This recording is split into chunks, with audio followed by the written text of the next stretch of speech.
এই বাজেট মাননীয় অর্থমন্ত্রী পেশ করার সাথে সাথে মাননীয় বিরোধী দলের নেতা বিধানসভা কক্ষ ছেড়ে দিয়ে ওনার পক্ষে গিয়ে উনি সাংবাদিক সম্মেলন করেন। একটা বাজেট বই, একটা বাজেট ভাষণ পড়তে গেলে একটা সময় নেয়। তিনি সেই সময়টুকু না নিয়ে তিনি বলে দিলেন এই বাজেট দিশাহীন, এই বাজেট জনকল্যাণমুখী নয়, এই বাজেট কসমেটিক বাজেট, এমন ভাবে অপব্যাখ্যা করে এই রাজ্যের মানুষকে বিভ্রান্ত করার চেষ্টা করেছে। হ্যাঁ, মাননীয় অধ্যক্ষ মহোদয়, মাননীয় বিরোধী দলের নেতা বলেছেন যে 10,323-এর কথা এবারের বাজেটে বলা নেই। তিনি বললেন যে এই বাজেট 10,323-এর কথা বলা নেই, বেকারদের কথা বলা নেই, কর্মসংস্থানের কথা বলা নেই। 10,323 এই মানুষগুলির জন্য আমাদের সরকার অনেক মানবিক দৃষ্টিভঙ্গি দিয়ে দিয়েছে। একটু আমার মাননীয় অধ্যক্ষ মহোদয়, 2014 সালে মাননীয় অধ্যক্ষ মহোদয় 10,323 যে মামলাগুলি হয়েছিল তার রায় বেরিয়েছিল। 2014 সালের বাজেট বই,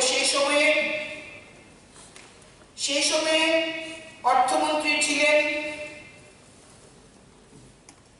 মাননীয় অধ্যক্ষ মহোদয় একটুখানি, কারণ তারা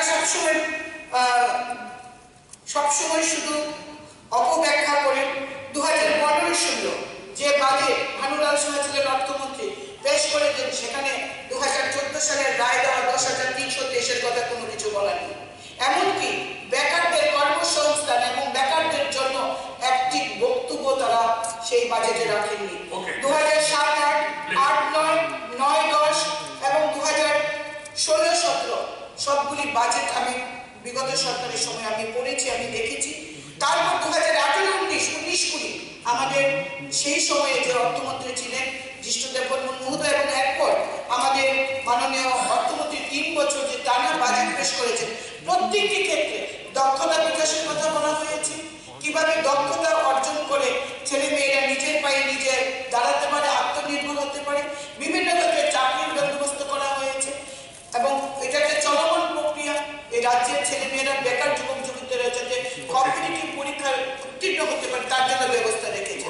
সমালোচনা করার জন্য শুধু সমালোচনা নয়, সেটা বাস্তবিক করতে হবে। সেখানে আমরা বিগত সরকার এবং আমাদের বর্তমান সরকারের যে বাজেট বিস্তর ফারাক, আমাদের বাজেট জনকল্যাণমুখী বাজেট, সেখানে সমাজের সমস্ত বর্গের কথা বলা হয়েছে। এই বাজেটকে আমি অন্তর থেকে সমর্থন করছি এবং আশা করব এই বাজেটে আমাদের প্রত্যেক সদস্য সেই বাজেটকে সমর্থন করবেন এবং এই রাজ্যের মানুষ তাদের ভীষণভাবে উপকৃত হবে বলে আমি মনে করি। সবাইকে